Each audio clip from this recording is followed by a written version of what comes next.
honestly mean that. I'm sure everybody's podcasts are somewhat decent. I'm just being over dramatic, but it seemed like everybody in here kind of was in the new realm of recording their podcasts and things like that, which is great. So I got some good information that you can use to apply now to help you capture better quality audio, which is the plan. So why am I here? Which is me. Why am I here? Again, my name is Joshua Sui. I'm originally from Cleveland, Ohio. Moved down 3 years ago. And kind of a little bit of background about me. My bachelor's degree was in audio post-production and film. I've been in the film and audio industry for the last 12 years. They might be small awards, but award-winning sound design nonetheless. And I tend to work and gravitate towards film, video games, TV, radio, and podcasting. The podcast that I work on is a serial drama podcast called Boom Serial Drama Podcast, produced locally by Faith McQuinn. She's a phenomenal director. And at the present point in time, we're sitting at right around 280,000 downloads, so it's very exciting. So you're also asking yourself, why am I here? This is you, not existential. So you're looking to better quality, looking to better the audio quality for your podcasts, and I want you guys to avoid the fix it in post mentality. The idea is capturing it from the front end as best as possible to avoid having to spend all that time editing and things like that in the future. And the whole goal is to leverage your existing space and equipment to capture the best quality audio that you can. That's what I'm really trying to focus on, is no cost, low cost solutions to help better the audio quality. So kind of diving in, or I should say before we do that, if you have any questions for me, I have I have the slides in a PDF that I can email anybody if I move too quickly. Or if you have any questions or anything like that, feel free to shoot me an email. It's josh@jssaudio.com. And also, what I'm going to talk about here is not gospel. These are not, you have to do it this specific way. The old adage, there's many ways to skin a cat. As with this, you can take what I provide, tweak it to your own needs, and whatever works best for you. But just know that this is not the one and only way to do things.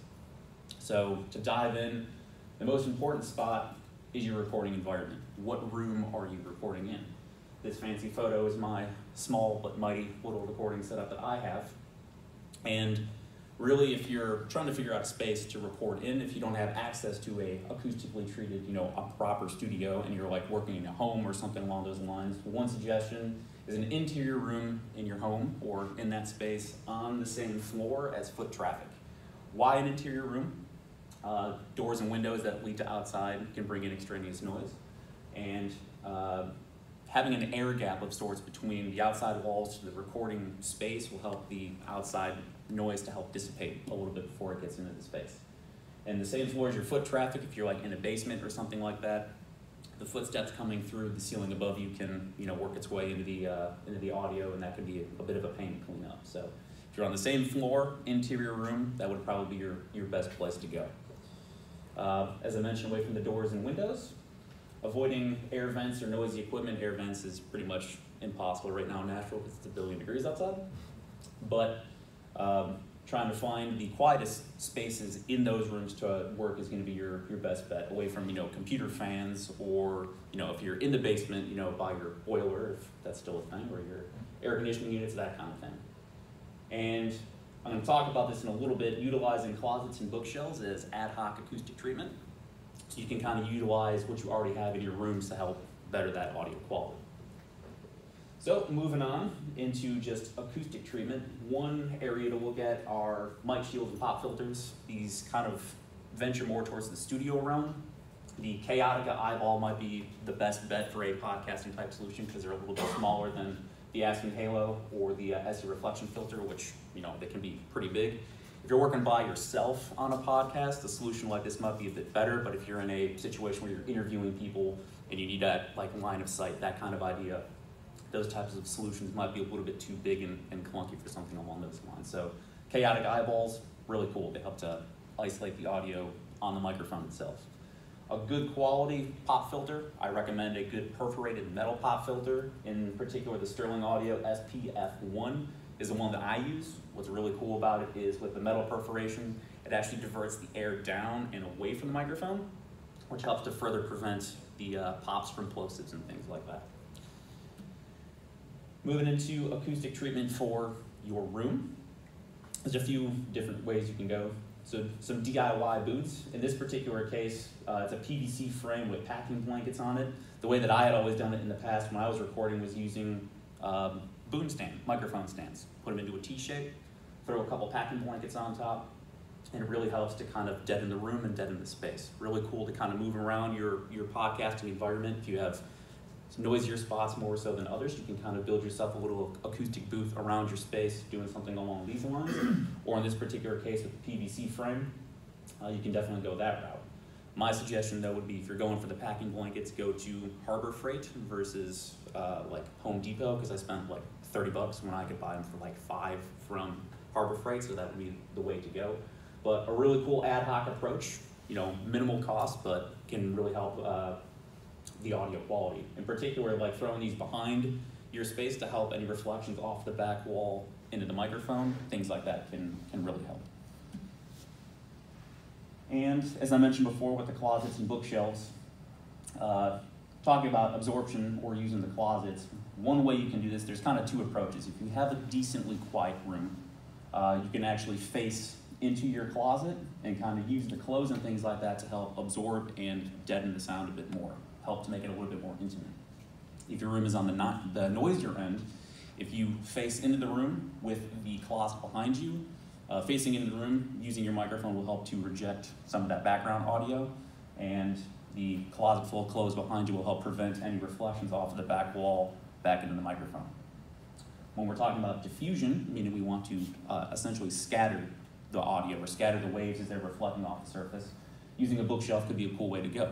If you already have one in your room, if you have a bunch of books and stuff on it, since it's not a flat surface, it won't reflect the exact same way. The middle photo is Studio La Fabrique in France, and you can see that they have bookshelves on both sides. It looks cool, but it also is functional in the same right as what we call diffusion. So certainly a good way to go if you have the availability.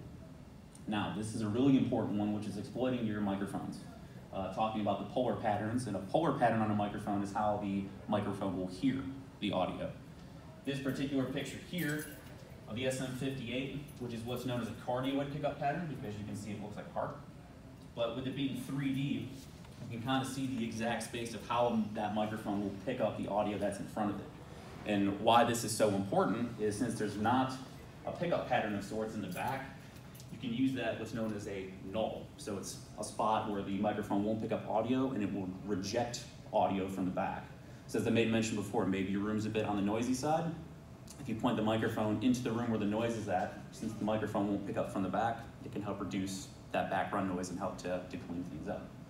And along those lines as well, I would suggest, if you're gonna use the USB mics, that's one way to go, but if you're gonna move into quote unquote real microphones that use a mixer and XLR and things like that, sticking to a dynamic microphone is going to be much better for you than condensers, largely because with the condenser being so much more sensitive and more susceptible to those outside environment, it tends to pick up more noise. So a good dynamic microphone will still be robust and give you good sound quality. Since it's not as sensitive, it will end up picking up less background audio and much less for you to clean up and post. Moving on from there, some other options you can use. One important item as well is what's known as a shock mount, which is this guy in the corner. So essentially what we're trying to do in acoustic terms is called decoupling. So if you have your microphone directly on your microphone stand, any rumbles and things like that that are coming through the floor or in the space around that will travel potentially up the stand and into the microphone. If you get a shock mount, it will basically hold it in a cradle that suspends it and decouples it because it removes it from physically being directly on the microphone stand in that sense, and will help it to float and basically help prevent any rumbling and things like that from being picked up by the microphone. One other thing you can do as well is using the high pass filter on a microphone. So basically it just helps to roll off or reduce some of the low end or the bass that could potentially make its way into the microphone. Another great way just to help, as a precaution to reduce that from getting into the audio. And one other idea is using the proximity effect of your microphone. As Mike demonstrated greatly, the closer to the microphone you get, you can see how much more bass there is versus being back here. So if you're listening back to your audio and it feels your voice seems a bit thin, you can experiment with how you utilize the microphone. The closer you get, there's going to be more bass. The further away, it's going to be less. Plus what they call off-axis, meaning if I'm not talking directly into the microphone, it's going to sound slightly different if I'm here or if I'm here. So as you're getting into the vibe of how your podcast you want it to sound, experiment with how you utilize the microphone. You might find that there's better techniques that make it sound better and more pleasing to your own ear, but it's just an option that you can experiment with to kind of figure out where you want things to go. And one other important one that I see often here are ways to produce plosives, or that the P and V sounds that tend to make pop sounds into the microphone. If you don't have a pop filter, as I mentioned, being off axis, so since I'm here, if we're talking about this particular microphone, as I'm talking to the back of the room here, all my air breaths are moving away from the microphone, so I will substantially reduce those P and V plosive sounds, and I don't have a pop filter. If I'm directly in front of it and I get a P or V sound, it's a higher probability that you can get those popping sounds into the mic. So being slightly off axis, you can maintain the position of the mic and just work around that to help reduce the plosives that you can get into the mic. I want to dive into some processing basics. I particularly use Pro Tools, but making mention with Audacity being free software, all of the what they call digital audio workstations, or DAWs, all of them do the exact same thing. It's just one of those, what is the best for your particular needs. If you want to spend the money on one that has more advanced features, totally up to you.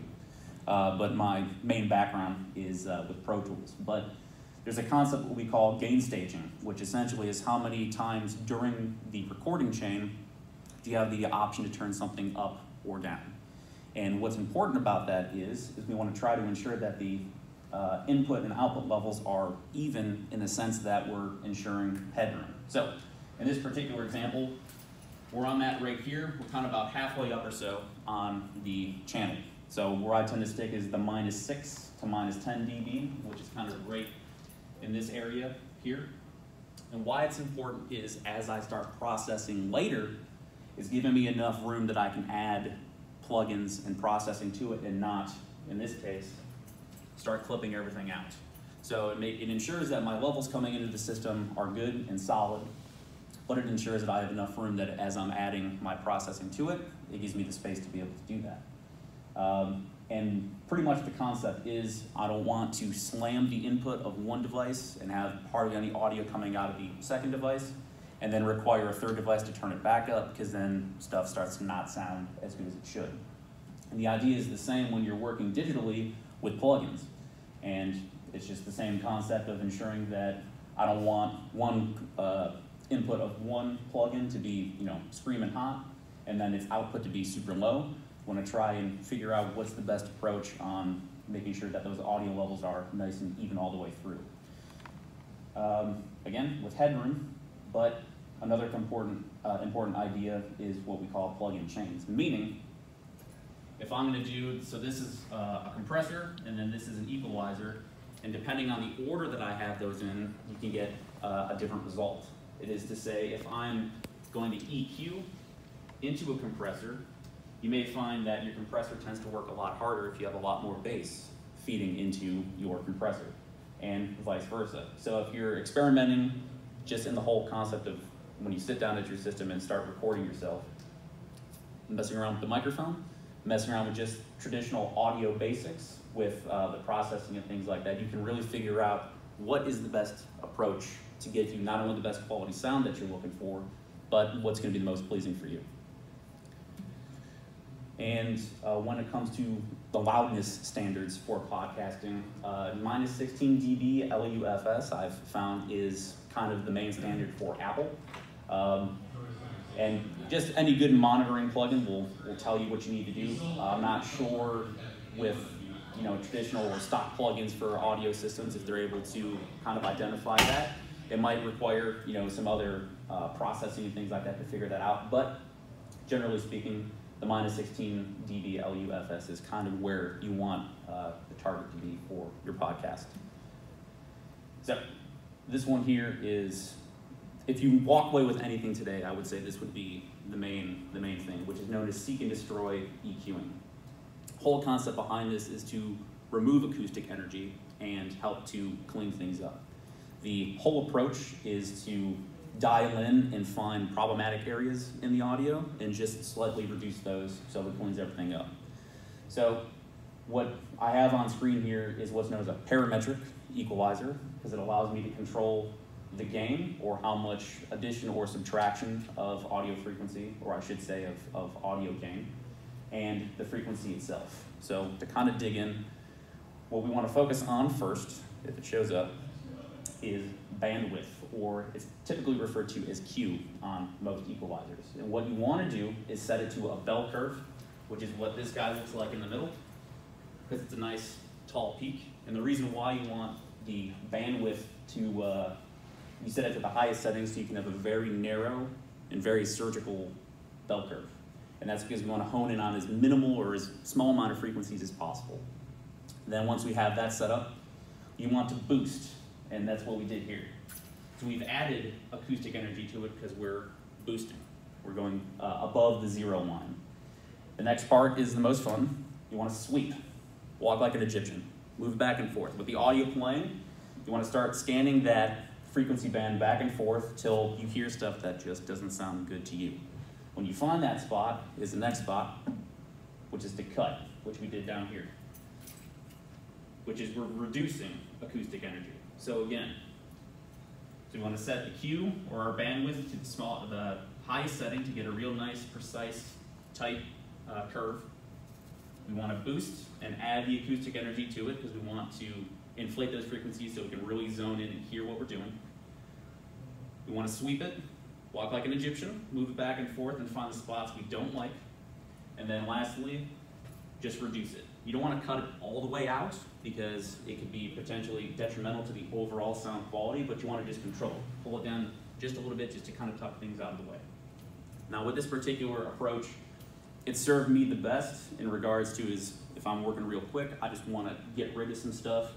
As you get more and more into the process of how it all works, you can kind of zone in and know that, all right, I know I have problematic areas with these particular frequency bands and things like that, and you can begin to pretty much telltale when you're going to have those types of problems. But this is a really great, super basic technique and something that will certainly serve you very well in just making sure that the audio quality is its very best. So a bit of high-level approach, which is restoration with RX7 Advanced, which is a phenomenal plug-in pack. With something like this, though, if you're really diving in as a new podcaster, this still might be higher level than what you're probably going to be used to, which is okay. There's no sense in not messing around with it, though. You can do a 30-day free trial, I'm pretty sure, just to experiment and see how those things work.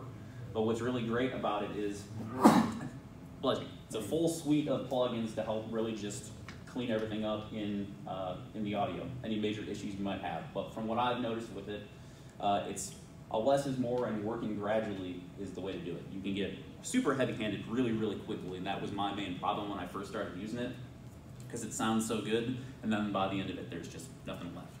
So a less is more, and working gradually is certainly the best approach and the best way to go on that. And they added what's fairly recent, which is known as Repair Assistant, which is a great way to kind of get your head wrapped around the concept of using the plugins. So what you can do is you import your audio to it. You tell iZotope, hey, here's the audio. I want you to clean it for me. It'll show you the plugin chain and exactly how iZotope thinks you should go through and fix the audio. And what's really cool about that is I'll, at times, try to clean something on my own. I'll import it fresh again and have iZotope do it for me, and then figure out, okay, they thought I should do it this way, or that's a really cool idea, never would have thought of using that plugin for that particular approach. And then I've actually taken those concepts and, in the future might have a similar situation like, oh yeah, it said to do it this way, I'll go back and do it that way, and sure enough, it works way better than anything that I could have come up with, so it's incredibly handy. The plugins that are up on the screen are the ones that I mainly use, but probably the easiest to work with and the most powerful is the Dialogue Isolate. And what's really cool is it's able to figure out what is dialogue, what is noise, unless you either completely get rid of the noise or just reduce it. And Honestly, it's the most intuitive of the plugins, and I found it to be a bit easier to work with than the Spectral denoise, because this you can get super heavy-handed and it's a lot more specific, super dialed in. But for somebody just kind of getting the feel for it, dialed isolate is certainly the way to go. De-hum, as the name suggests, it's really good about just being able to get rid of all the background hum and things like that that might be creeping in. That's pretty much the main approach. So just some of my final thoughts on everything, if it wants to show up. There we go. Again, this isn't gospel, just some basic ideas to kind of get your head into the sphere of, how am I going to approach recording my podcast, where should I do it, and what are the best techniques and approaches to go about doing that. Quality starts at the source, meaning you, meaning the room. The equipment and things like that is important, but it's more so about the techniques and just the overall understanding of what's your best approach and what's the best way to go about trying to capture it correctly from the start. Kiss it. Keep it simple, stupid. If you're getting super overwhelmed with what's going on, just pull back and stick to what you know. And then one other important thing along with that is experimentation. So as you're starting to get more comfortable with things, you can start diving into more advanced concepts like using the restoration software and things like that. Certainly not a requirement, but they're just good tools to have, and that type of knowledge is quite important as well down the line. Again, it's the ear, not the gear. Learning basic concepts of how to EQ something, how to use a compressor, what's the proper way to set the equipment up. All these things are crucial to getting you the good quality sound at the start. But the time when you need to start thinking about upgrading gear is when you're not getting the results that you want from your current setup anymore. I made that mistake of starting out like, if I buy better stuff, that it's gonna make me better, and it's not the case. You could have the greatest recording studio in the world, but if you don't know how to use it, it's not really worth anything. And aside from that, there's tutorials everywhere. Now, again, with tutorials, also not gospel. Everybody figures out their certain ways to do things. YouTube and things like that is great, but also the manufacturers.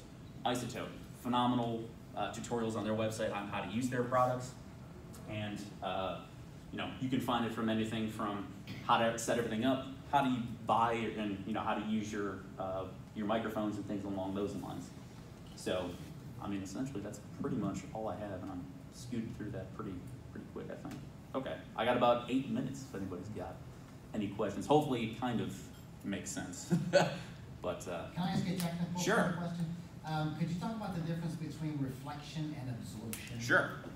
So with reflection, in the particular case of this room, being hard surfaces, the waves are going to reflect off the wall or bounce back. And as you know, with physics, it's going to bounce back in the same degree that it's coming into that surface. So the problem is, what you can find is, with the microphone, is if you have a reflective surface that's in front of the mic, it's going to reflect off the wall and potentially back into the microphone. So by putting some sort of absorption material, meaning, it's a porous material that will, as the sound waves are passing through it, the sound waves are actually contacting the material, and by heat is what's dissipating the sound.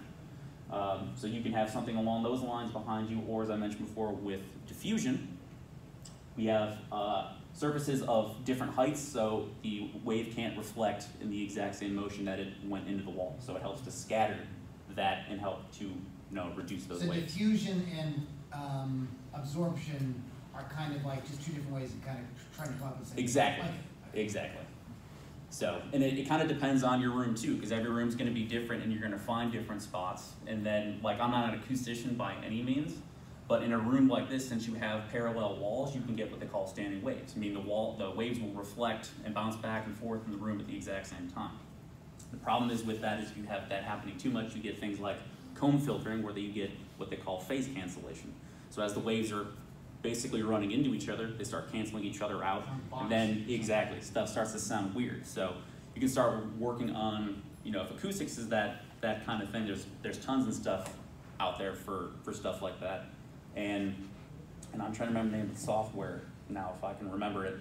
But basically it'll do like a frequency sweep of your entire room and basically give you a profile of what that microphone is picking up in that acoustic space. So it's like, okay, you have a serious issue with your low end. It's too high. So then you know, okay, I need to get bass tracks, things like that to help reduce my low end in my room, things like that.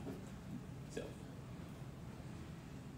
anything else? I have a question about your, sure. I guess we'll call it gain. Yes. You were talking about the headroom and things? Yes.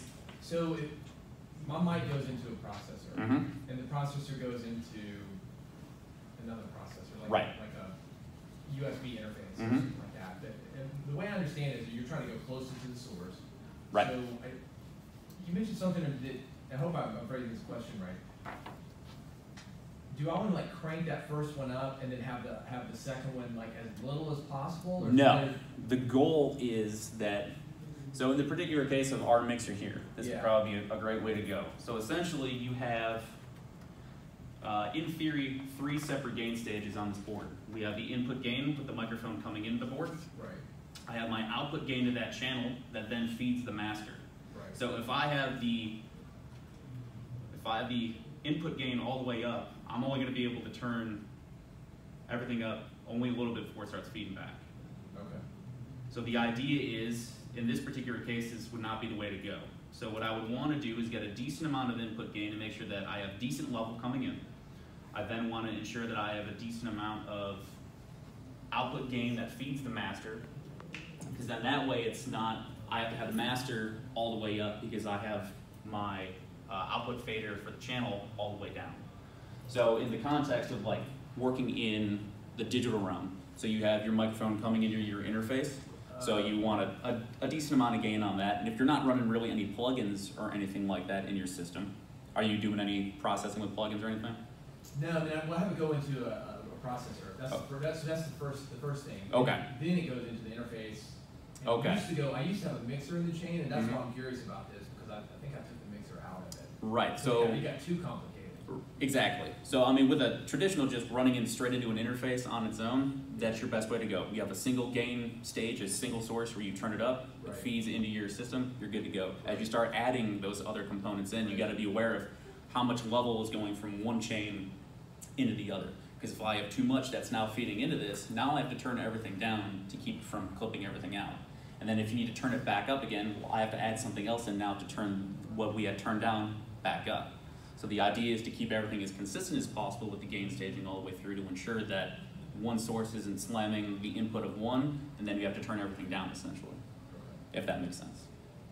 I think it does. Well, and let me tell you the reason that I did Sure. that, because somebody was saying that I've got different mic, like I've got a 286S, for Okay. example, if you know that processor. Mhm.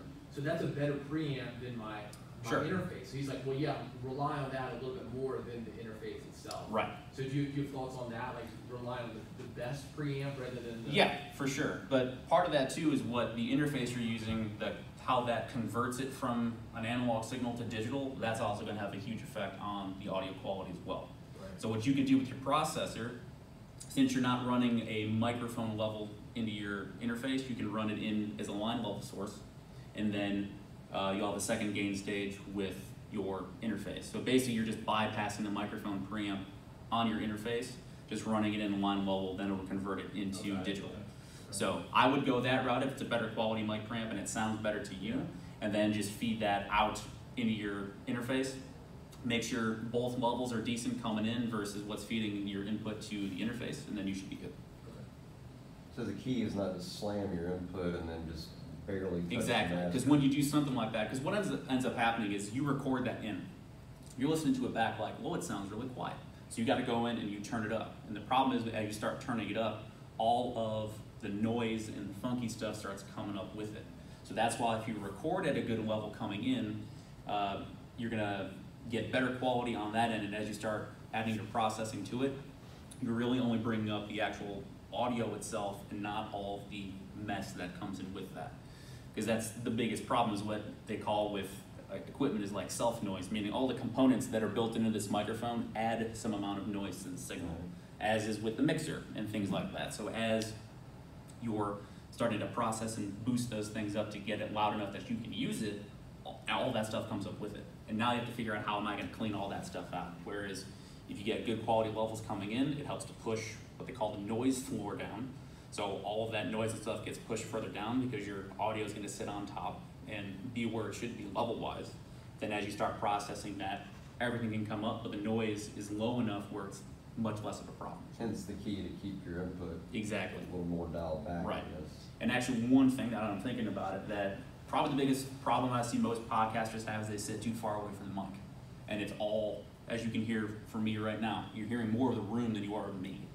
So if you get real close to your mic, something like this, now you're hearing more of me and less of the room. So it's going to be more intimate sounding. You're going to get less funky room reflections and things like that. And overall, it'll sound a lot better. So really be closer to the mic Mhm. than further away. But since I am this close, if I get much closer, now I got to start turning things down. So I'm going to have to go down a little bit more. So now I can get to here, and now it's more comfortable and sounds a lot better now versus how it did before. Because if I had the level up that much higher, since I'm talking closer, now everything's starting to get freaked out because I'm putting too much level into it. So that's where you get all your adjustments at, is you kind of fine tune things where you get to sit, how you're going to set your equipment and that kind of stuff up. And it's also one of those is as you start working more and more, it's kind of a set it and forget it approach. You get your system dialed in the way that you want it to sound and how everything to be, and then normally once you kind of find that sweet spot, you can normally leave things alone and it's normally okay. The closer is usually better than It tends to be. further. Right. But if you have a very low and deep voice, the closer you get, as I mentioned before, it starts to get more and more bassy. So you might have to sit a little bit further away to not have to, process out as much bass frequency from your voice. But you could dial in the basic EQ, like if you did Right. like a right here and then Mhm. dial it right there. And then Exactly. extra. But what happens with that too is you got to remember is if you're, like in this case, if I was recording through this mixer with the EQs that it's set at, I'm stuck with that. There's nothing that I can change, and that's how it's going to live inside of the system. So then I would have to, if I don't like how it necessarily sounds at this point, now I got to start adding more processing in the box, in the computer to fix those problems. So if you get it to sound really the way that you want it to from the source coming in, then there's less work you have to do on the back end. Hence the not do it in post. Exactly. Exactly. I've got a question. Like, I go through a mixer and then into GarageBand. Mm-hmm. But I know that you can mix in both locations. I'm not sure, is it better to go from the board? I'll do all your adjustments on your board, or let GarageBand handle that? Kind of the similar approach. You're basically you're marrying whatever it is that you're doing on your mixer as you record it into GarageBand. So if you're happy with how it sounds on the board and everything like that, by all means use it. But as you record it into GarageBand, then that gives you the processing and things like that to work on it after the fact. Now you can add your plugins and all the other kind of Right. stuff on the back end if you want to go that route. But again, if it sounds great up front and you're happy with it, then you don't even need to worry about it.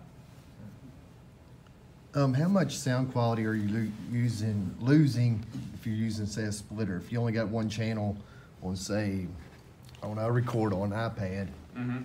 and we run a splitter because I have a co-partner. Mm-hmm. It's the mean- splitter for the mic? Yeah, yeah. Okay. Generally, I think with one, you'll probably be okay, but as you start adding more and more, it's kind of a similar situation for video. As you start adding more and more splitters and things, the quality starts to degrade. But I think with just like one mic, you could be all right. That might be a good time to even get like a small mixer that you can plug into and have independent control for the mics, and then feed that into your iPad if you're able to do something like that. Yeah. So, but yeah, so typically with something like that, it won't be, the degradation of quality won't be too bad, but as you start doing it more and more, you'll probably start running into problems. Should he consider a passive mixer for something so like, low key, or should he be looking at like a active that has EQ and everything? That's a good question. You can kind of experiment and kind of see what would work best. I mean, I'm always a fan of I have EQ available to me if I need it. It's always, the way that I would go. And there's so many small format, 4-channel mixers available out there. Mackie makes a bunch, and Yamaha that sound pretty good. That you can get away with for under $100 and be able to run, 2 microphones in it without a problem.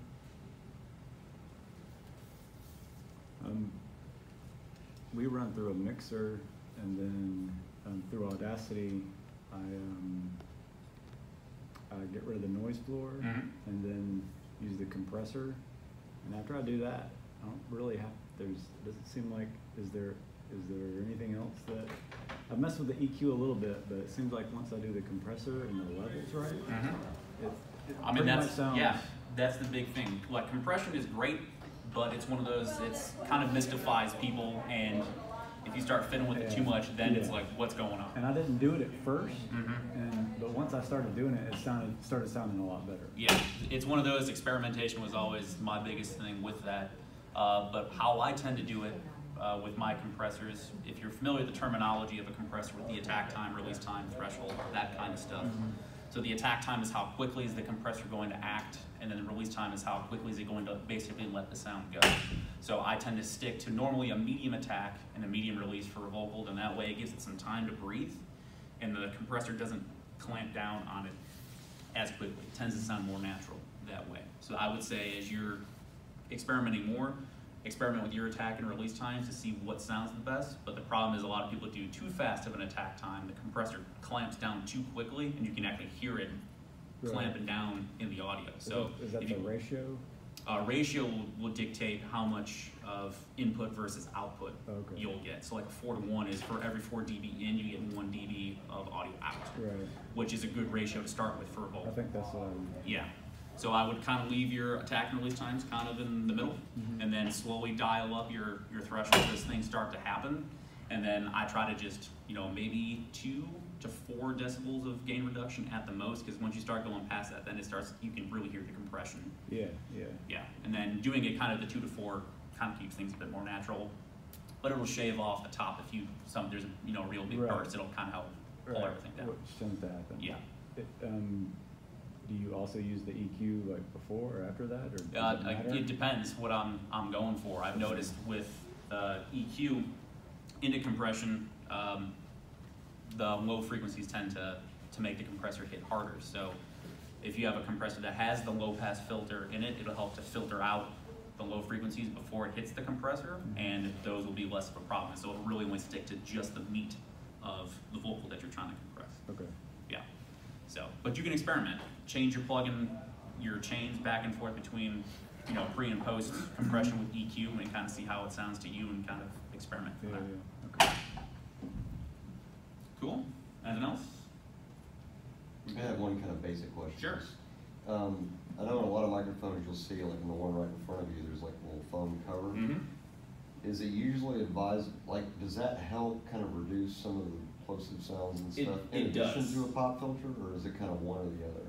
Like, would you ever use both, pop filter and a foam cover? No, I would normally use just the pop filter. Like, these are kind of good if if you're outside or something like that. It'll help kind of reduce some of the air movement. If it's super windy, they have they call them like the dead cats. So those tend to be for that. But these tend to be more so also for just sanitation type purposes, so the spit and stuff doesn't But the hit the pop actual filter's element. more the recommended. Exactly. Okay. I would go that route. I like to use both if you have guests, just as a note, who don't know how to use a mic, and they're like Yes. right up on it, pop, pop, pop. It's a double layer. Okay.